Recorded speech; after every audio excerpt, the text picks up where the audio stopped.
I'm Jim Vaughn, Natural Resources Coordinator for the City of St. Louis Park, and we're here talking about our newly formed ash injection program. And before we get into the actual nuts and bolts of the injection program, I'd like to talk a little bit about why we're doing it.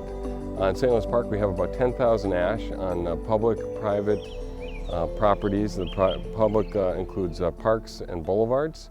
And so we're trying to protect a large part of those trees. We have emerald ash borer that's making its way through the Twin Cities. It's not quite officially found in St. Louis Park yet, but we feel it's knocking at the door.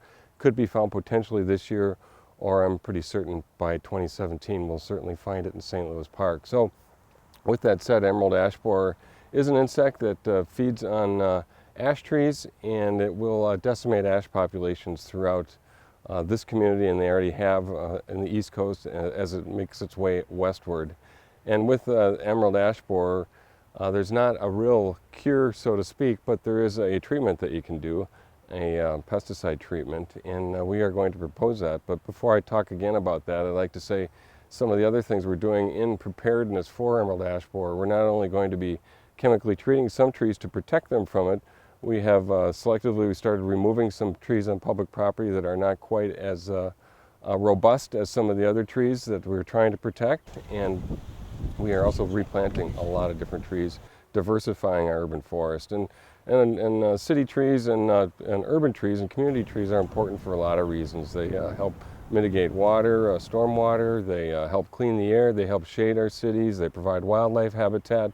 They do all kinds of good things, and really you can even quantify it and put a dollar value on it. The average size tree in St. Louis Park is probably about $160 a year that you're gaining, we all are gaining per tree in benefits from that tree. So there's a lot of good reasons to protect the trees in St. Louis Park, and particularly the large ash population that we have. We've already been decimated with Dutch elm disease, and we still have Dutch elm disease, but we are working our way through that, and we have now become inundated with the emerald ash borer knocking at our door. So with that, we have contracted with Rainbow Treecare to provide injections for our certain specified ash trees. In St. Louis Park, we're trying to inject about 300 ash trees in 2016. These are primarily on boulevards and parks for the public aspect, and then we do have a private aspect for our contract with Rainbow Tree too, where citizens can contract directly with Rainbow at a discounted rate to get their highly prized ash trees injected. And with this injectant, as I said earlier, it's a pesticide, but it will actually help protect the tree from insult and assault of the emerald ash borer on the trees. So it actually will prevent the trees from getting insulted and infected by the emerald ash borer, and the trees will survive and thrive. So it's a 2-year cycle. You have to inject them every couple of years, and we are proposing, again, 300 for this year, 300 for next year, and we'll continue that cycle for the foreseeable future. We'd like to expand a few more trees eventually as well.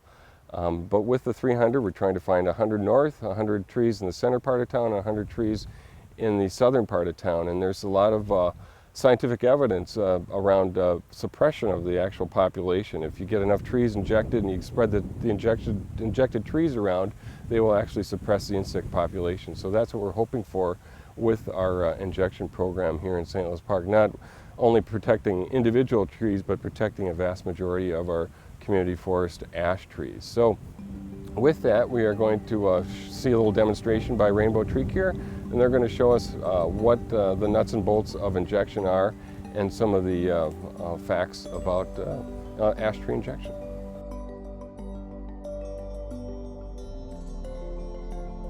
My name is Jeff Hafner. I'm the Director of Municipal Consulting at Rainbow Treecare, and we are partnering with the City of St. Louis Park to protect valuable ash trees both on public and private property. Ash trees throughout Minnesota are under the threat of attack from emerald ash borer, which will certainly bring their demise if action is not taken to protect them. The treatments we're going to be doing here today are a systemic insecticide that are administered at the base of the tree, and the tree's vascular system carries the product out through all parts of the canopy above ground. Ash tree protection is important for a lot of reasons. These trees provide numerous benefits to our communities, and if we don't take action to protect them, the emerald ash borer will remove them all for us, causing us to take expensive action to remove them, likely after the effects have been done. Preventative treatments are a very low-cost option to protect the tree from attack, and they preserve the valuable environmental benefits that these trees are providing our parks and our streets and our front and backyards throughout the city of St. Louis Park. The city of St. Louis Park has numerous ash trees growing on its streets and in its parks and its front and backyards, and we can identify ash trees by a few distinct characteristics. One is the leaf, which I'll try to show here. It is a compound leaf, meaning it has numerous leaflets on one leaf.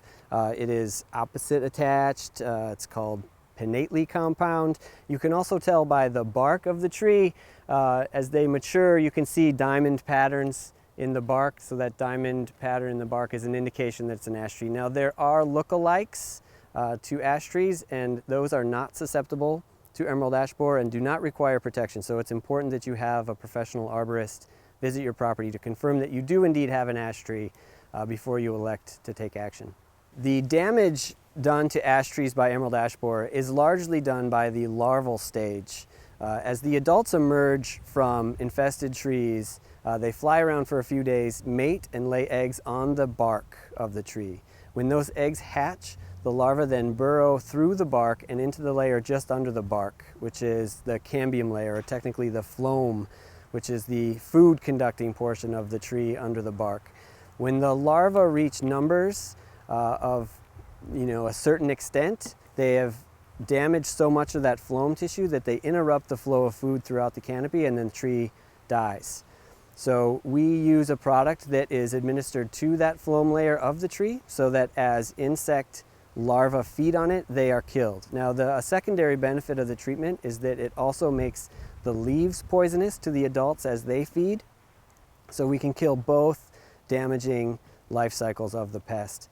The adults do minor feeding that would probably never be known. However, this protected tree here has some residual effects to some non-protected trees nearby. As those adults fly out and possibly feed on this tree, they would be killed and that life cycle would be interrupted, having fewer eggs laid back on the initial parent tree as well. So there's some secondary effects with each treated tree in the population. Joining us here today is Brent Cooper. He's the field superintendent with Rainbow Treecare. He leads the injection crews as well as most of the production crews throughout our Twin Cities offices. This injection equipment is designed to administer the products at the base of the tree, at the area we call the root flare.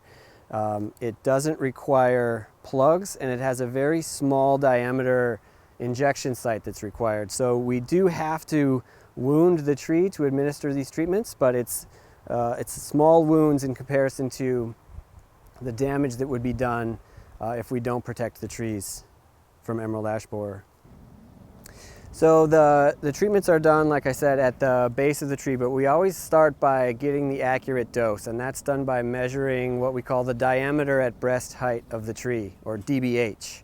So we measure the circumference and use a special measuring tape that performs the calculation for us so we know the distance across the trunk. This tree is 33 inches in diameter at 4.5 feet above the ground, roughly. We use that number to measure the amount of product that's required to adequately protect the tree. As trunk size increases, tree canopy increases as well, so it's important that enough product is used to protect the entire canopy.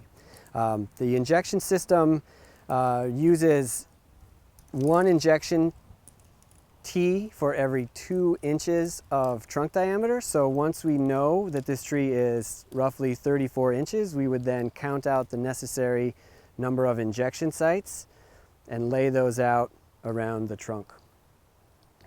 So once the injection tees are laid out, small holes are drilled at the root flare, at the soil line, and the tees are inserted.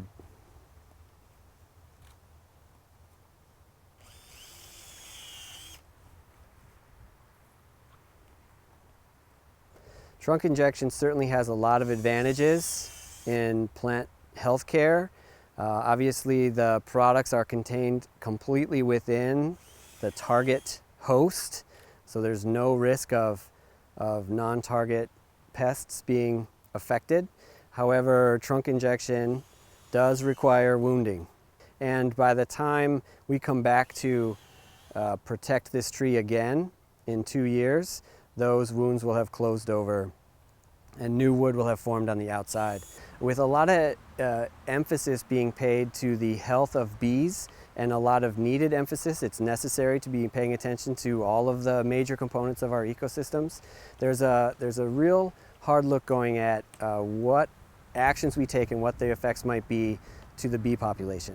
A lot of scientists across the country have examined this issue and have really concluded that by protecting ash trees with trunk injection that are done properly, there's little, if any, harm or risk to bees throughout the community. A lot of the emphasis on risk to honeybees is focused on a particular type of insecticide called the neonicotinoid. The treatments we are using through trunk injection are not neonicotinoid and have been shown to have very minimal risk to bees, especially when we're treating ash trees.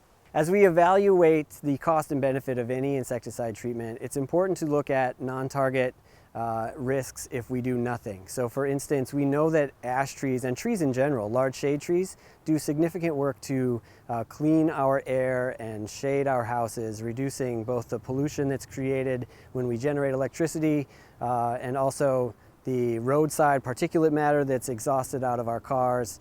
There's a significant correlation between tree canopy and human health. So as part of that equation, when cities like St. Louis Park look to protect their ash trees, that's certainly an important component. Each tree that it's treated gets tagged with a year of treatment so that if any health issues arise later, city staff can verify that the tree was treated and rule out emerald ash borer as the source of that problem. Once all the trees are injected for this year and for next year and into the foreseeable future, we'll have them all mapped on an inventory system.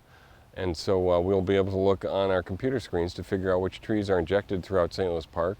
And then we will pick other trees that perhaps aren't injected that are in key spots that we'd like to protect as well. So that's the end goal here, is to suppress the insect as much as we can in St. Louis Park, and one of the means again is by injection. If you're interested in getting your private tree injected, directly contact Rainbow Treecare, and you can do that by calling them at 952-922-3810 or look for it online at rainbowtreecare.com/St. Louis Park. If you're interested in a boulevard tree getting injected, contact our city at 952-924-2562.